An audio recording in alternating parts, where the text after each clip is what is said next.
Thank you so much. I'm Gina Tabrizy, Nice and I'm the co-founder of Harmony Heals Counseling Center. And Harmony was founded many moons ago, 19-something, 90. And we were at a facility, and while we were working at the facility, I was one of the clinicians there, and one of my areas that I enjoy is psychodrama. And doing that kind of work, we were working with a gentleman who had built a program named Adult Survivors of Child Abuse. And I really didn't have an intention of going into this work in this way. I really thought I was going to dress like this every day and sit on a nice chair, make a lot of money, and take notes. As foolish child that I was, I came to realize there was a little bit more involved to healing minds that are broken and wounded than I had really signed up for. And at this facility, one of the things that I was asked to do was to step in, and it was actually his brother who was leaving as program director, and I was going to step in. And he took me into a room, and all of these clients had some form of trauma or post-traumatic stress of some sort. And he did this group process called psychodrama. And the name already, was like, wow, that sounds fascinating. I'm down for that. And I walked in the room, and I remember watching the experience of it. And, somebody started crying, and somebody was yelling, and there's an ice cream truck going by, and that happens all the time. And a lot of my clients get triggered by hearing the ice cream man go by the way, which is interesting. What I discovered was what can happen to the mind of a human being who has been traumatized is like witnessing no other experience on this planet. And you can talk about horror, but when you see it, and you see it through someone else's eyes and through their heart and through their soul and through their experience, it's like nothing you can imagine. Compassion is not the right word. Empathy is not powerful enough to describe how humbled I felt when I sat in a room with people who were that vulnerable and willing to expose their soul to other human beings in the name of healing. And I was terrified. People were crying and screaming and hitting bats and yelling and F-bombing all over the place. And, I could only think of, oh my God, in my house, like if I ever even cussed, what would have happened? I had to learn to cuss and psychodrama so that I could be comfortable with the patients, to join them in their process, because it was all very intimidating, all very frightening to me. And when we walked out of the room and he asked me, how'd you like that? And I go, hell no, I didn't like that at all, that was horrible. And he goes, good, you're gonna be doing it every week. From that point on, I got to know what panic disorder is. I started experiencing panic in my chest on a weekly basis. Every time I'd sit to facilitate the group, I thought I was gonna throw up. I started having PTSD about going into the room and doing the work. And what I discovered was what fear I might know just to step into the room to hear their story, they had already lived 10 times over. So their fear of just telling me the story, they had already lived the fear that I now got to experience a little piece of just by being a witness. One of my mentors once said in a lecture that trauma is anything less than nurturing. Because I asked her, why do I relate on so many levels to people who have been violated in ways that I haven't been violated? I've been violated in some ways, but in other ways I haven't. And she said, because you know what it's like to experience truly to be denied love, to be abandoned, to be ignored, to be belittled. And I said, I know those experiences. And she says, that's what they felt all the time. So you join and understand the client's experience through your own. Trauma is something that is felt through every pore. It's not something that you just talk about in your head. It's something that you feel in every cell of your body. And when you're working with trauma, what you find is that most people are stuck in ways that you wouldn't find yourself being stuck. Like I was joking that the ice cream truck was going by, but literally we were doing a psychodrama not that long ago here, and that was a trigger for someone. And she remembered the sound of the ice cream truck, and what she attached to it wasn't joy. What she attached to it was memories of abuse. And she would hear the truck, and she would picture other kids running, you know, to the ice cream truck and getting their treats, and she was in her home being violated, and no one knew. And the unreality of that reality, of being in this space, having this happen, while outside you're imagining this world that's so amazing and full of light and spontaneity and generosity, and you're being robbed of that as a child. And children want to see the good in all things. We condition them to not see it at some point, and we rob them of that spontaneity. They want to see the good so much so that you can be victimized over and over again by a perpetrator and still have absolute love for that same person who's violated you repeatedly. Because that's the beauty of a child. That's the beauty of innocence, and that's the beauty of knowing what it's like to love unconditionally. We lose that as we grow and as we're jaded and as those experiences pile on top of each other. We often lose that ability, and our love becomes very conditional. There he is again. So what happens with trauma and doing that work is that you become the vessel to hold. In therapy we call it holding the space, and you're holding the space for that much wound and that much pain and that much sadness and that much horror to enter into your space, you know, in your physical space as a therapist. As you listen to the stories, you start to viscerally feel and experience your client's horror. It's almost impossible not to, although some people can cut themselves from that. What they get to know for the first time is, as you as the therapist are looking back and reflecting to them the sadness. I already see it in some people as I'm telling the story. When they see your sadness, their hurt becomes real for the first time, because they come from a story that says it wasn't that bad, it's no big deal. Brothers and sisters do this to each other all the time if it's sexual abuse or physical abuse. You know, daddy loves you, you know, the neighbor gives you a treat and says this is fun and you're going to have a good time. So where they come from, they've learned and they've conditioned themselves. We have a client now who can tell you her story over and over and over again, and it's like she's telling you that she went for a walk on the beach and, you know, she had a gelato and now she's having a sip of coffee, and she's telling you a horrific story where you want to hold your breath as she's telling you the story, because it's that horrific, and there's no expression on her face and there's no thought of anything, of the horror. And her only reality is when she looks across the room and sees one of us responding to, "Oh my God." And she goes, "Really? It's that bad?" And this is a woman, you know, she's a mature woman in her 50s practically, and has been around and has never had that experience of someone to just look at her and say, "Oh my God." And to say to her, that wasn't normal.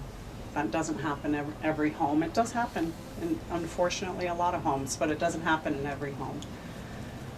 Your job as the therapist is to not minimize what they've already minimized. Your job as a healer is to acknowledge that wound and to bring it out into the light and to not cover it up. They've already learned how to do that. They know how to sweep it under the carpet. They know how to shove it in a drawer. They know how to talk about it like, you know, it was no big deal. It was no big deal. And it's difficult to be the person who says to them, "Look at this thing, it's horrible, look at it, pay attention. This is why you can't have relationships like a normal person. This is why you don't let anybody love you. This is why you never ask for help.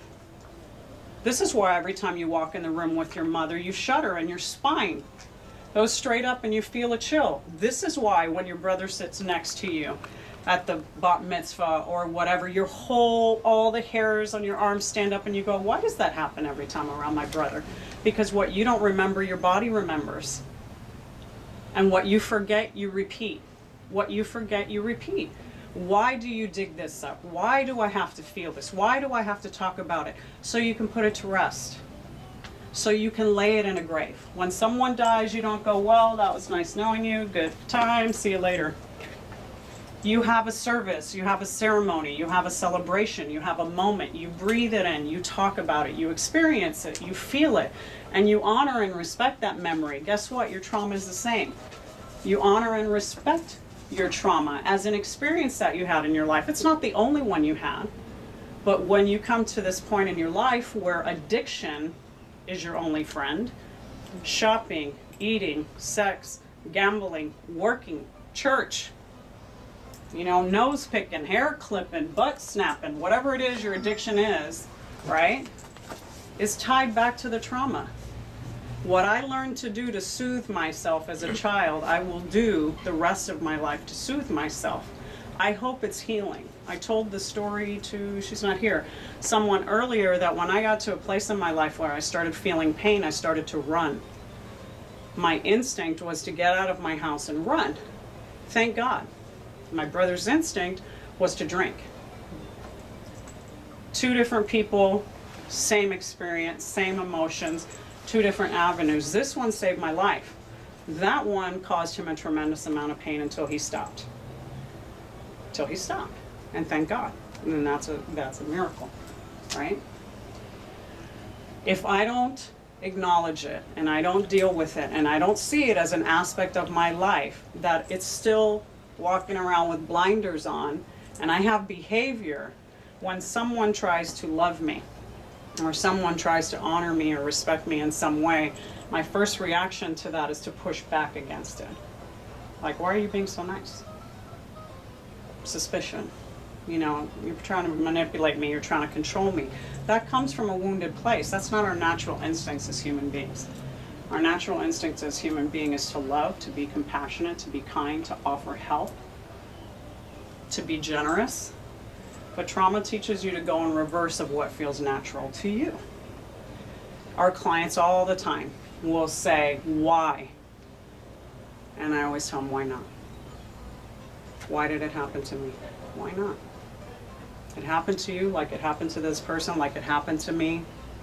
That's just part of our experience of being on the planet. Some of us will be harmed in a way and some of us won't. Why do some of those guys go to the war in Iraq? Why?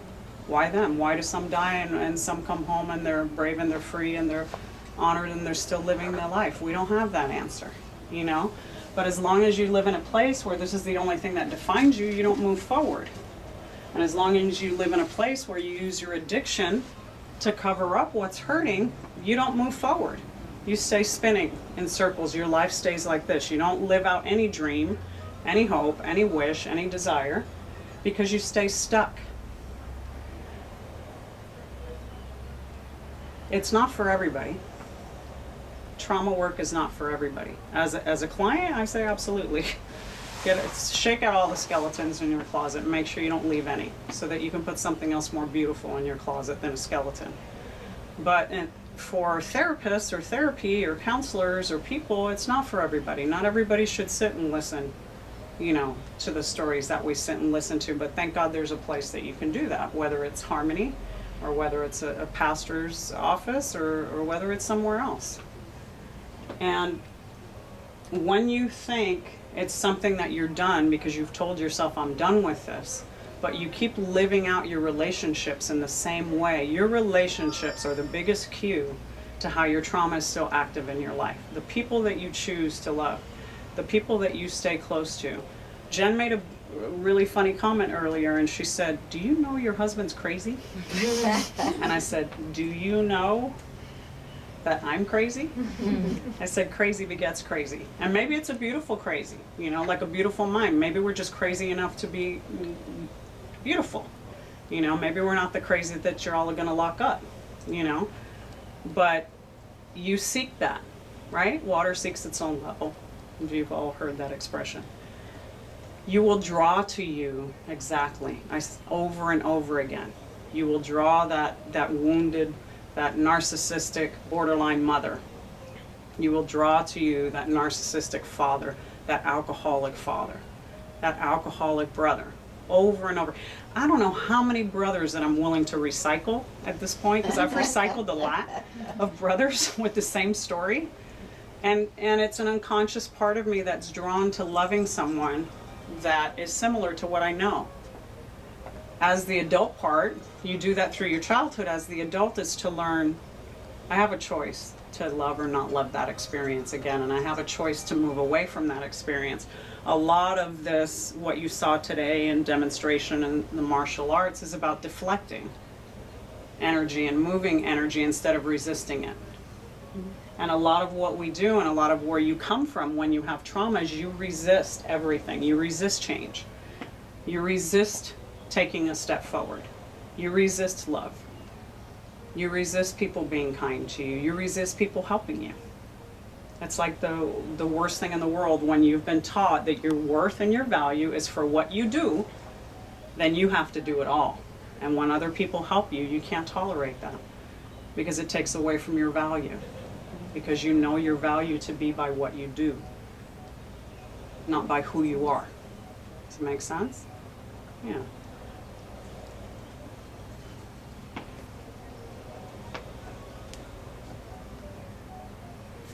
Trauma is a hard thing to joke about, but I've gotten better at it through the years because I've been around it for a very long time.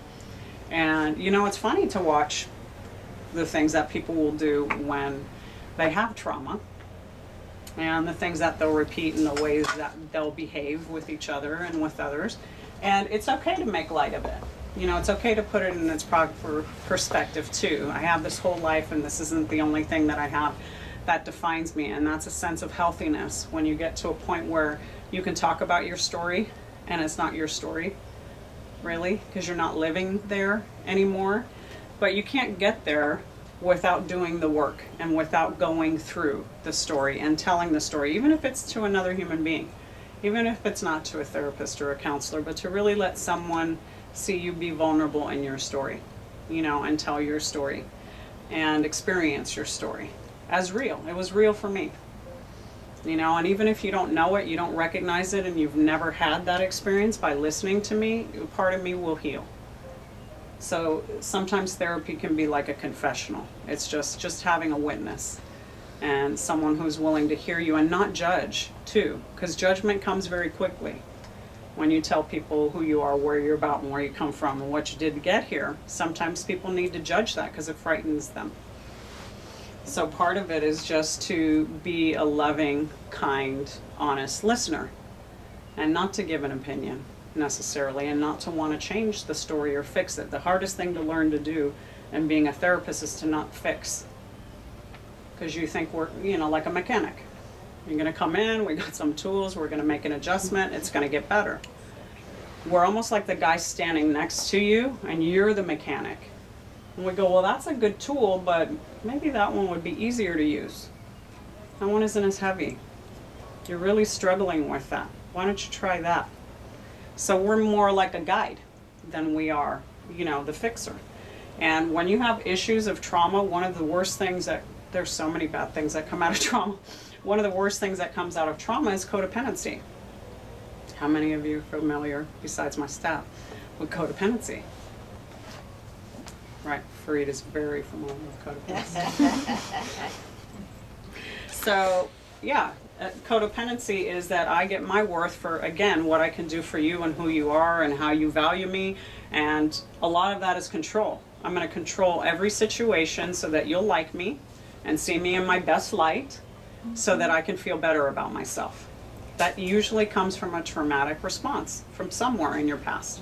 And it doesn't even have to go that far deep, and it doesn't even have to be that horrific. Sometimes it's just one bad relationship can just knock the tar out of you and change the course of who you are as a person and your personality. And codependency looks like that. Like I was going along my merry way, and all of a sudden I had a shitty relationship, really bad one. And now all of a sudden I'm this person that's guarded, and I don't trust people, and I have to control everything, and I'm not going to let you take care of me, and I have to do it all for myself, and if I'm nice, I might let you sit next to me. And it gets confused with narcissism. It looks very similar. You know, but codependency comes from that same wound as I've been hurt, bottom line, and I don't want to get hurt again, so whatever I have to do to control that, I'm going to do to control that and to stop that. And that comes again from the place of trauma. Why does addiction make sense when you've been traumatized? Why not? I want to be numb. I don't want to feel it. Who wants to feel this? Who wants to think about this? Who wants to experience this? Who wants to tell people that they're experiencing this? Well, addiction is just a beautiful thing to numb every part of your trauma, every part of your story. I don't have to remember it. I don't have to feel it. I don't have to think about it. I don't have to experience it. It's like a big blanket You just wrap yourself around. You feel shame, have a drink, do some coke, whatever you do, burn a spoon. I don't know the lingo, right? Shoot up, and the clients will describe that. It's a feeling of taking away all my pain. Just takes it away. It's just gone. Magically, it's just gone. I purposefully brought Mari in front so that you would see her, so that you would see her face. It was euphoric in a sense. She looked like she was high. She's sober as a skunk.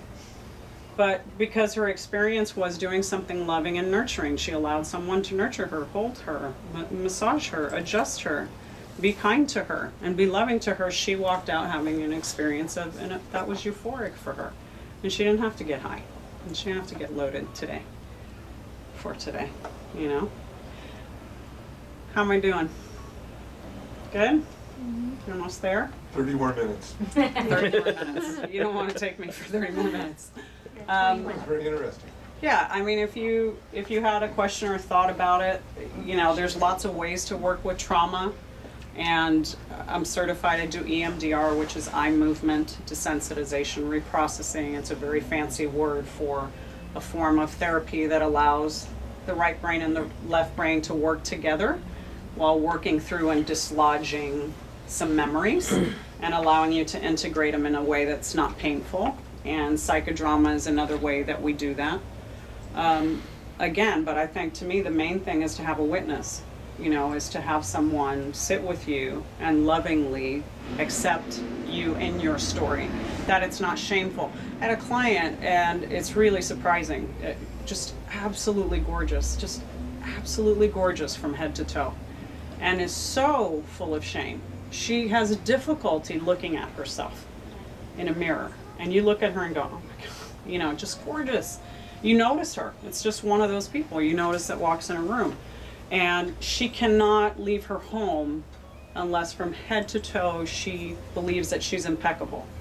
And even when she does that from head to toe, she walks out and doesn't think she's impeccable and suffers. How are people looking at? And if anyone looks at her, she doesn't think they're looking at her 'cause she's drop dead gorgeous. She thinks they see a flaw. Oh my God, what happened to my makeup? Or oh my God, my nose, or I didn't put enough powder, or my shirt. And she'll readjust herself. And then she gets consumed with shame. She described it to me. I was like, how is that possible? I'm looking at her and it's almost funny to me. I'm like, how is that even possible? So she had an accident the other day. She was out living her life, being well. She had a spiritual moment. She was at the beach and she was feeling God. And she said the heavens opened up and there was this ominous cloud, but she was under the heavens and the sun was shining and she was at the beach. And she's sober, I don't know, several months, 4 to 6 months. She's on pink cloud. And she's happy. But I'm like, it's good on the pink cloud. Stay on the pink cloud. So she's describing this whole story and then says, all of a sudden, out of nowhere, this boulder came up from the sand. I guess there had been, you know, water rushing. She didn't see it. She jams into it. She hears something snap. She broke her toe. It's like, oh. She was on crutches. When she got on those crutches, the shame that she felt, because now she felt very visible. Everybody could see her everywhere that she was walking, every room that she went into, and she was mortified. She was absolutely mortified. And I'm like, you know, scheme of life, right? You broke your toe. She's like, it's like a sign, like, look at me. And everything in her does everything to be perfect and right, so you won't look at her. She doesn't do it so she'll get your attention. She does it to avert your attention. She figures the more out of line, the more out of place, the more disfigured she is, the more you'll see her, and she doesn't want you to see her. She doesn't want you to see who she is. She doesn't want you to see her shame. And as we started to talk about it, and this girl is tough as nails. I can't tell you, like, I have a bad reputation for making people cry. I can't make this girl cry. I don't make a lot of people cry. I cannot make this girl cry. And she knows it. And as she's telling me the feeling of shame she had as people were seeing her and coming up to her in the crutches is the first time I've really seen her cry. She started to let go. And she goes, when I sat in that moment and there's my toe and there's the crutches and there's nothing I can do about it. I can't cover it. I can't fix it. I can't put makeup on it, put a dress on it, you know, slap a bow on it. I got to know my shame. She got to feel how much shame she walks around with every day trying to cover up. And she knew it, like a light bulb went off. Like, oh my God, all day long, I walk around trying to cover up this shame. And there's no amount of makeup. And there's no amount of nice outfits and great shoes. Nothing that's going to cover that up for her. And until she is willing to tell the story about how the shame got there in the first place. And she knows the story. And it's her Achilles heel. She just does not want to go to the place where she says, and she knows it very clearly, and it was the first time she felt it. And she's a very spiritual person. I said, that's funny that, you know, here you are and you're feeling very spiritual in this moment, and there's God and the heavens have opened looking at you. And I said, and then God throws a freaking rock in your path and goes, chew on this. I'm going to knock you over, sit you down, and I'm going to have you deal with your shame, because while you're prancing along in your recovery, you keep doing the same behavior. You won't get better. So now you're clean and sober, but you're covered. You're still doing the behavior, the same behavior on the outside, covering up and masking what's going on in the inside. I want you to heal on the inside. And I told her, I said, God's funny. So he threw a rock and he broke your toe. I said he was in a good mood. He could have broke something else. And she was laughing when she left. She sent me a text later and said, I felt very full from our session. She came in very defeated and very depressed, and she felt very full because she understood the experience in a different way. It's very interesting, like something that traumatized a person, which leads to like an addiction later in life or instantly. What if the person doesn't know what exactly is traumatized them? You don't always know. You know? I mean, you don't always there's know. something, but how do they focus in on what is that thing that's making them not feel whole inside, or you know what I'm saying? Well, the beauty of that is there was no story. All she could describe was shame. And I'm using her as an example because it's more recent, it's fresh in my mind. I've had a ton of clients like that. But you take the shame, and then I started asking her to describe it to me. And it's not attached to anything. She can't attach it to an event. I now know what the event is, but I'm going to keep that out of the story for a minute. All she knew was the experience of shame. I don't like myself. When I look at myself in the mirror, I hate myself. All she sees is every flaw. Where did this start? Did anyone ever tell you you were flawed? Did you hear that? Was that repeated to you? Not that she could know of, not that she could think of, not that it always came with her. So more and more digging into when was the first time you ever felt that shame. It was attached to an experience she had with her mom that was very benign. She experiences her mom as a very shameful person. The way that her mom chooses to live her life, the way that she appears, her appearance, the way that she doesn't take care of herself. As a child, she was always embarrassed by her mom's behavior. Well, since mom never fixed that behavior, daughter took the shame on. She's literally carrying on the shame of her mom being, to her, this shameful person that no one, that looks like a homeless person is how she describes her, but she's not, but looks and lives that way. And she felt so much shame about that, she started to take that on. And she began to recreate herself in a way so that she wouldn't attach to her mother, so that nobody would think that she was that person's child. So how do you as a child survive in a home where the only person you have is your mother, there's no other parent, and you're trying to detach from her and keep distance from her, and she's your source. Food, clothing, shelter, and everything in you is pushing her away because all you get from her is shame, and everyone around you shames you for being attached to her. So she was in an impossible situation, to separate from my mother where I'm not ready to separate from her, and to not become shameful in my behavior in the way she became shameful. Just a quick question. I don't have any experience. This purely, we're honored that you're here, but when you think of trauma and trauma patients, we always think of the past like somebody's been in a car accident, or they've had some type of tremendous physical trauma, they're in a coma, they're trauma. Where did the mental health world come up with that term, which was actually used for many years as physical trauma versus emotional trauma? And how do the two reflect each other, or do they absolutely parallel? No, it's all trauma, but it's different variations of trauma. Oh. So emotional trauma versus physical trauma versus sexual trauma versus witnessing trauma. So I can be traumatized by witnessing your trauma, even though it's not happening to me. If I'm a child in the room with a parent who's molesting another child and I'm a witness to it, I have the same post-traumatic stress responses that the victim has, because I was in the same room and I saw it, or I heard it. So all variations of trauma basically come from the same root. The reason that they got identified was that people started showing up with depression, anxiety, bipolar, panic attack, dissociation or dissociative disorders, into therapy offices saying, I don't know what's wrong with me. Nothing bad's ever happened in my life. I had great parents, and it didn't make sense. People who came in and said, I've been raped, I've been attacked, I've been in a gun, shooting, I was stabbed, I was beaten over the head. Those were very clear indications of trauma, and their symptoms were very clearly defined. But people who had emotional trauma were harder to read. But they came in with severe depression. They came in with self-loathing. They came in with panic disorder or anxiety, insomnia, other symptoms, obesity, addiction. They came in disguised in other symptoms so that nobody knew. When you go through someone's history, and I always think everything comes from the root. It's the nature of our existence. It's the nature of the universe, is we come from the root. We didn't grow from the air down. We grew from the ground up.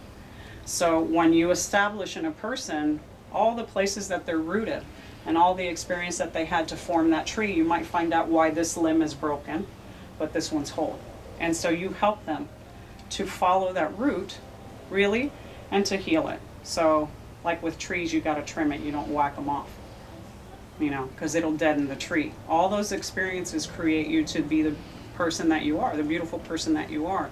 So our story is about taking them to embrace the trauma, not to deny it, not to belittle it, not to minimize it, to embrace it as part of themselves. The same young lady I was telling you about, and I said, some of the most beautiful things that you are, you don't even know yet, came from that story. Because the fact that you have strength and power, the fact that you have a voice, the fact that you have intellect, the fact that you analyze things in a way other people don't, the way that you perceive people so very clearly, comes from having to do that back here in your trauma. So there was some beauty that came from those horror experiences that make you the whole person that you are. So you don't deny any part of the trauma, whether it's emotional, spiritual, physical, and you integrate all of those parts.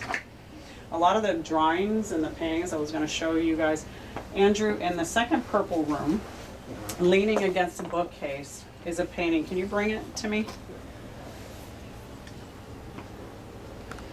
When in your career do you feel you can say you were at that point where you felt that you had accomplished enough to really understand and appreciate your profession and what you're doing?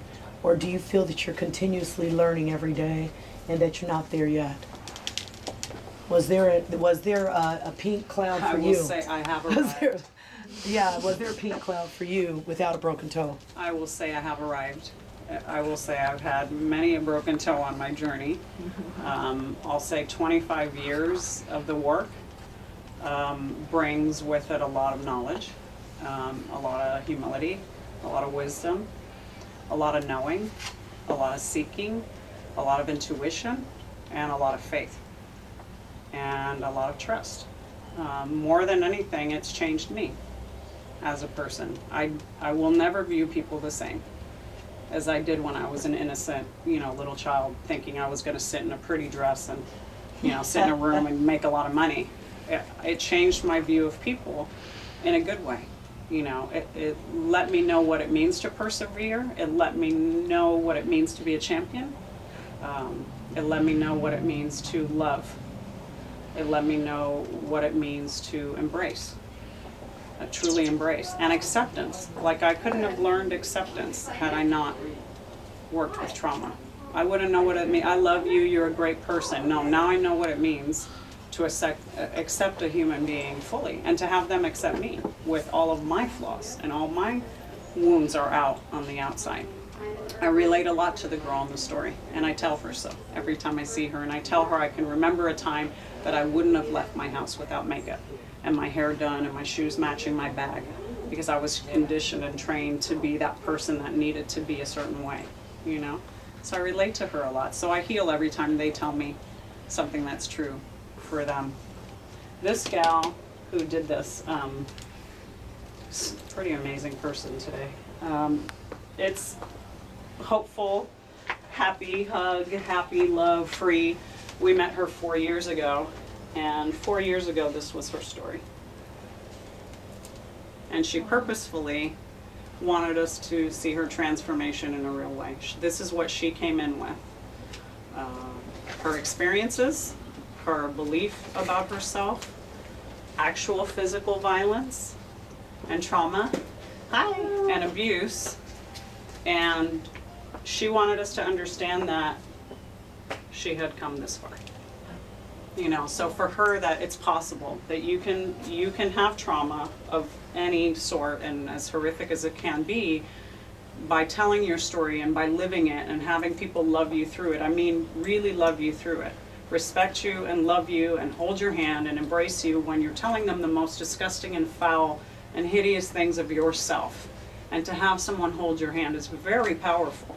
And to have someone hold your heart is unbelievable. And to have someone look you in the eyes when you feel ashamed to look is healing. And that's what she experienced. That's what she gave me. That's what she's given others. And now that's what she gives herself. You know, now she loves herself in that way. You know, that she can show up anywhere and hold her head up and go get her doctorate. And, you know, she's an amazing human being because she was loved. So to me, the story of trauma is the story of healing through love. And therapy is just one way that you do that, you know. But that was before and after. And very much so on her part, she wanted that to stay with us. Yeah, thank you, Andrew. Any thoughts or questions or comments or wondering? Or I didn't want to get too technical because I don't have it's not a whole therapy crowd. I just wanted you to have some understanding of addiction comes from, you know, and relates to trauma in a way to survive or to cope. It's that 3 o'clock, everybody's tired and needs that second cup of coffee deal going on right now. I go, okay, what did she say? I heard her, but I don't know what I heard. Okay. Good? Y'all full? No questions? Thank you. I left you speechless? Really? Yeah. Wow. Processing. Oh God, that's a lot to process. So we have some really good therapists here while you're processing your feelings from my talk, who specialize in trauma and addiction. Trauma really is not for everyone, and you should just not go anywhere to deal with trauma. And I really don't care if you come here, but I'm telling you, we're one of the few places that solely works with trauma in addition to everything else. And when you go to places that say, we do trauma because it sounds, you know, it's the new thing. We've been doing trauma for 25 years, steady. You know, when everybody jumps ship because trauma clients are so hard to deal with, they're borderline, you know, they have PTSD, they call you on the weekends, they have all these panic attacks, who wants to deal with that? We kept dealing with it, and we haven't wavered from that position. So just for you to know, you know, when someone says they deal with trauma, sit down and ask them a thing or two about it. How do you deal with trauma? How do you view trauma? I don't even care how they deal with it. How do they view it? Do they view it in the way that I just described it to you, as a beautiful part of yourself that needs to be nurtured and held and grown? Or do they deal with it as something that needs to be exorcised out of you and thrown into the garbage, never to be spoken again? Then that's not the way to heal. It's like cutting off a limb and saying, well, that was fun while it lasted. Now I need to adjust to not having that limb. You know, work with what you have. Okay. Thank you, guys. Thank you.